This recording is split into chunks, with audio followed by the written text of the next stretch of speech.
Hello, I just wanted to show off a new keycap finish.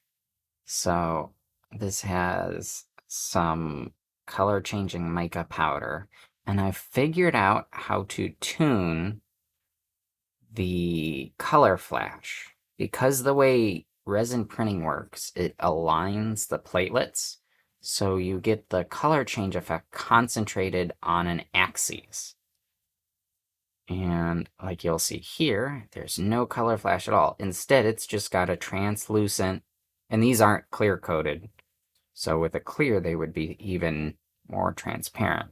But the problem is the transparency then cuts the amount of light that will reflect. So you actually lose some of the effect.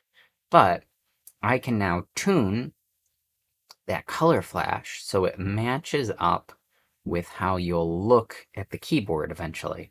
It's going to take some trial and error, and I got to try and math out what the average eye height to desk to keyboard distance is and wiggle those numbers around.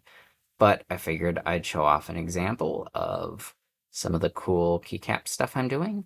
And then the nice thing is, I will still be able to UV print a legend on top of this, or sync the writing into the keycap. Anywho, this is Marshall at Scree LLC, and I'm showing you some cool stuff. Have a wonderful day. Bye.